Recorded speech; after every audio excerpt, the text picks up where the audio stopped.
Trump की tariff war के बाद बाजार लाल तरह का संकेत दे रहा है। इस पर ज्यादा बातचीत के लिए बाजार एक्सपर्ट सुनील शाह जी हमारे साथ हैं। सर, हमने सोचा था उससे ज्यादा बुरा स्थिति में दिखाई दे रहा है बाजार, ऐसी क्या वजह है? देखिए, अगर पहले हमने देखा कि बाजार एक ट्रंप ने जो टैरिफ अनाउंस किया उसके बाद थोड़ा स्टेबिलिटी रिटर्न होते हुए बाज़ार में देखा था थर्सडे फ्राइडे को। बाद में फ्राइडे को इवनिंग में जब चाइना ने रिटेलिएटरी एक्शन लिया और बताया कि भाई हम भी उतना ही टैरिफ लगाएंगे जितना कि यूएस ने हम पे लगाया है, सो उसके बाद हमने देखा कि यूएस जो मार्केट है, डाउ जोन 2200 पॉइंट से नीचे गिरा, एसएनपी नीचे आया, नास्डेक नीचे आया, तो ये सारी मार्केट वहाँ की नीचे आई। तो ये अनुमान था ही इन्वेस्टर के मन में कि भाई मंडे को जो है वो ह्यूज गैप डाउन से एशियाई बाज़ार और इंडियन बाज़ार खुलेगा।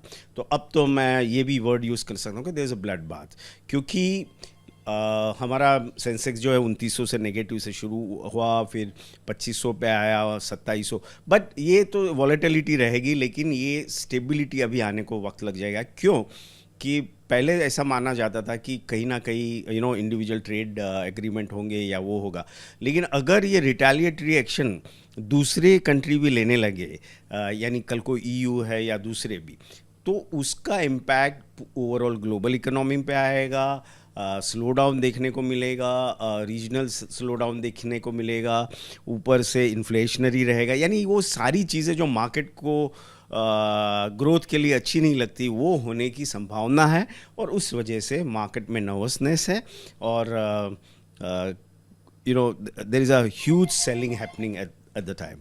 इस तरह की स्थिति कब तक बनी रहेगी बाजार में? This is certainly above my pay grade, because I'll tell you the reason.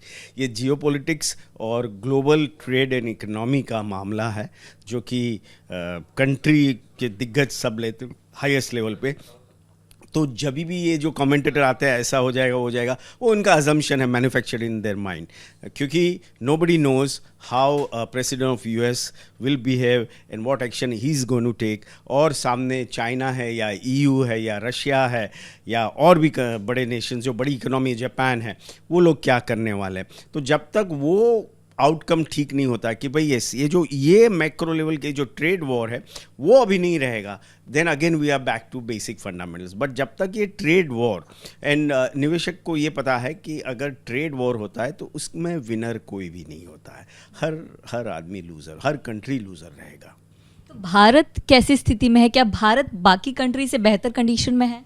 अब देखिए, हमारी एक्सपोर्ट ओरिएंटेड तो नहीं, तो वो एक पॉजिटिव है, लेकिन हमारे यहाँ भी कुछ सेक्टर और कुछ कंपनियाँ ऐसी है जिनका यूएस एक्सपोजर हाई है, यानी उनकी रेवेन्यू 60-70% यूएस से आती है या 50-60%, तो उनको इम्पैक्ट आएगा। दूसरी हमारी जो IT रिलेटेड कंपनियाँ हैं जिनका भी बिजनेस यूएस से आता है, तो वहाँ पे भी अगर यूएस में स्लो डाउन होगा तो देखिए, largest economy of the world, उसमें अगर कंजम्पशन स्लो डाउन होता है, यानी कि प्रोडक्ट्स हो या सर्विसेज, दोनों का स्लो डाउन देखने को मिलता है, तो ये it is very natural that उसकी रिपल इफेक्ट पूरी दुनिया की इकोनॉमी में आती है, और उस वजह से ये उम्मीद लगी है और होप पे हम वी होप दैट जल्दी से इसका कुछ आउटकम पॉजिटिव आए। जो बड़े बड़े लोग हैं, जो बड़े पॉलिटिशियंस हैं, जो हेड्स ऑफ स्टेट है, वो कुछ मिलके और बात करें और कुछ इसका आउटकम पॉजिटिव लाए। ज़्यादातर भारतीय सोचते हैं कि सोने की कीमत कितनी जाएगी, तो इससे सोने की कीमत पे भी कोई प्रभाव पड़ेगा? देखिए, फ्राइडे को तो सोना भी नीचे आ गया है, तो ये कहना मुश्किल रहेगा कि dollar it is so volatile. I would suggest only one thing, मैं अगर मुझे पूछा जाए तो मैं कहूँगा कि कहाँ गिरावट ज़्यादा आई है, तो जोरदार जहाँ गिरावट आई है वहाँ पे कुछ आपको वैल्यू बाइंग मिल रहा है, क्या डीप वैल्यू अवेलेबल है, तो उसको मैं सिलेक्ट करूँगा, इंस्टेड ऑफ थिंकिंग कि अभी ये होगा तो ये बढ़ेगा, उससे अच्छा क्या मुझे सस्ता मिल रहा है उसके ऊपर मेरी निगाहें होंगी। तो कहा जा रहा है ये ब्लैक मंडे है, तो सच में ब्लैक मंडे साबित हो रहा है? हाँ जी, अभी तक तो यस। तो बाजार की स्थिति पर नजर बनी हुई है। 9 अप्रैल के बाद टैरिफ लागू करने की बात की जा रही है, तब भी ये स्थिति देखना पड़ेगा। कैमरा पर्सन हासिब खान के साथ मैं Namrata Dubey, BP news Mumbai. For exclusive and insightful videos, subscribe to our new channel ABP Live Premium.